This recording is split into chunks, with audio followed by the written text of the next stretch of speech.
Also, before people ask, yes, I dyed my hair. I bleached it blonde and then I dyed it silver, and then who knows, maybe I'll shave my head next week. We'll see. Oh boy. Yeah, so for anyone who didn't know, this is what my natural hair looks like, at least the color. It looks black on the camera, but it's actually kind of like a dark brown. So a bit of catch up.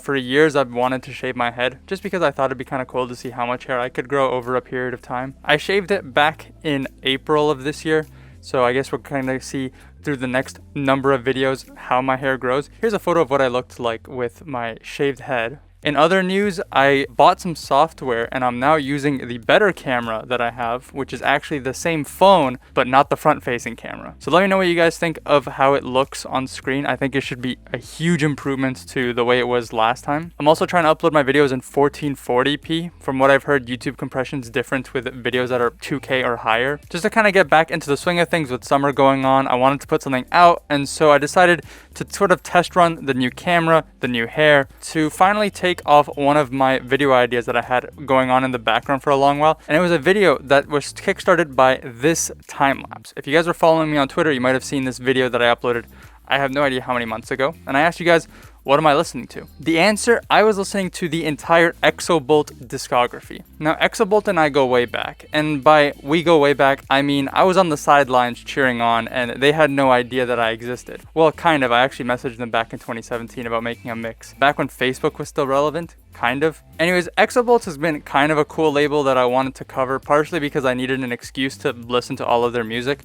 but also because I feel like Exobolt has a bit of a history that I grew up in that most of these labels nowadays don't have, and it's that Exobolt is run by Hyperbolt EDM, which if you guys don't know is a promotional music channel on YouTube. I discovered them around the same time that I started picking up on electronic music and following labels such as like Monster Cat, NCS, Trap Nation, which I know isn't a record label, but was one of the bigger promotional channels, and I guess still is. And what I really enjoy about Exobolt is that Exobolt to me is almost like a time capsule. There's a lot of music that Exobolt releases, and they still do release, that I would say had very humble beginnings. I don't think a lot of the people that have released on Exobolt back in 2016, 2017, we could have expected would have gained as much prominence and as much momentum that they have nowadays. As a quick side note, contrary to popular belief, dubstep is not my favorite genre of music despite how much content I've produced on it, and I wouldn't even know if I would consider it my second or third favorite genre. Probably not. My first favorite genre is definitely either trap or lo-fi music, but the reason I'm bringing that up is because Exobolt gave me a ton of house to listen to, which kind of gave me a nice break away from all of the dubstep that I was doing, including the mega discography marathons that I was doing with Disciple, Roundtable, Rushdown. Speaking of which, now that Never Say Die is actually dead, I'm currently in the process of potentially doing a entire label review, which I don't even know if anyone's ever done that.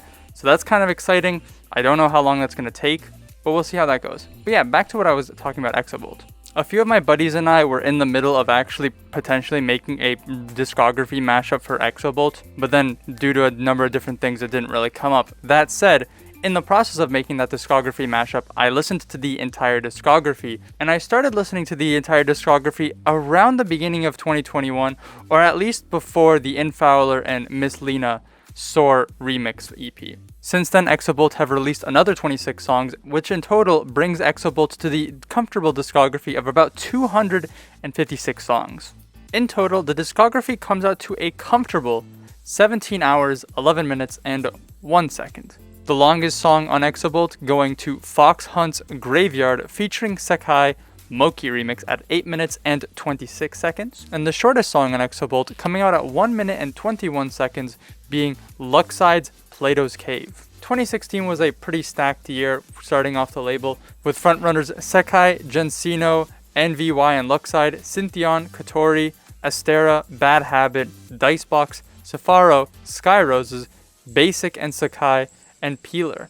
And man, some of those names have really gone on since then.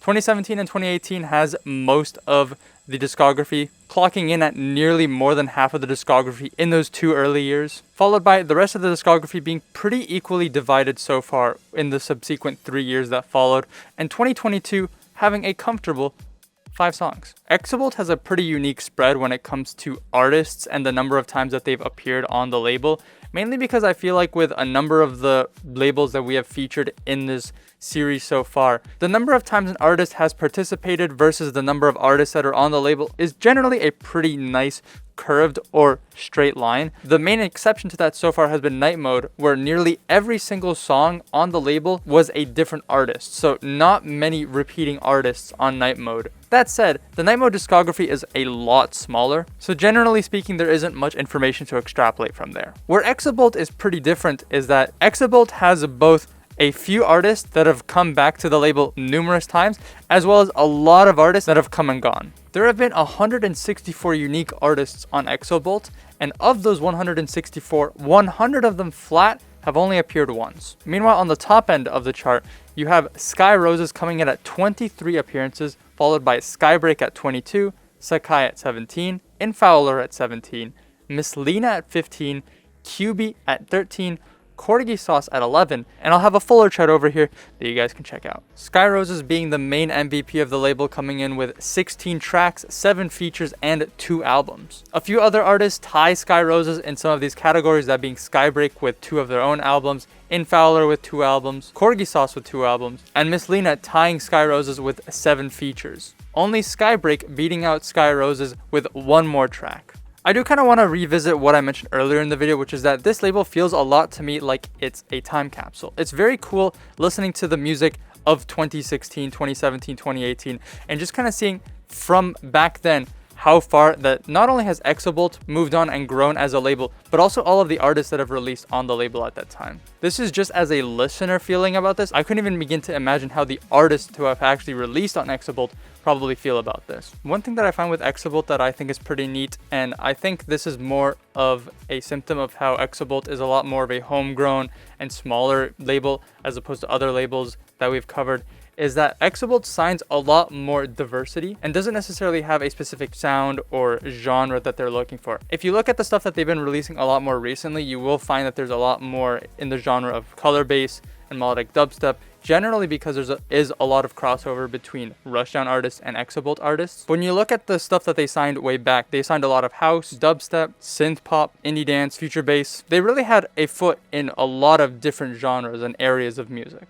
Looking at our charts for BPM, while 150 and 128 BPM are pretty close to each other, I feel like when it comes to the general music, the house music that they signed has aged a lot better than a lot of the higher tempo stuff that they signed back then. Meanwhile, when it comes to keys, I mean, they have stuff in almost every single key. It's pretty insane. And like I said, I feel like that's definitely more of a symptom of how they've signed a lot of basically every genre out there. When you only sign one type of genre or one type of style, you end up pigeonholing yourself into a lot of the same type of keys or styles of whatever that genre or music style will present, which is why people like to kind of joke that, like, okay, you know, dubstep F minor 150 quarter note triplet snare rhythm clap XD LMAO. But with Exobolt, it gives me almost the same sort of feel that I had when I came down with Bitbird, that there was definitely guaranteed something for any kind of music listener out there. Now, if I was to review the label, I would definitely say that older music definitely does not hold up, and I think part of it is that similarly to Exobolt as a new grassroots label, the artists that they were signing were also sort of self-discovering and figuring out their sound. But that said, as they've continued to grow, nearly every song that they've signed has been something that I've thoroughly enjoyed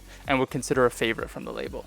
I've done this for labels prior, and you guys can expect this as well. I will be including in the description down below my favorite Exobolt tracks. If you guys are looking for an entranceway into Exobolt and their discography, I would definitely check it out. But yeah, final parting thoughts. I feel like while Exobolt is definitely nowhere near the level of other labels that we have covered, Bitbird, Disciple, what makes following Exobolt so interesting and so unique is that unlike other smaller labels that I've followed prior, where once their more successful artists left their label to bigger and more successful endeavors, the label kind of withered away.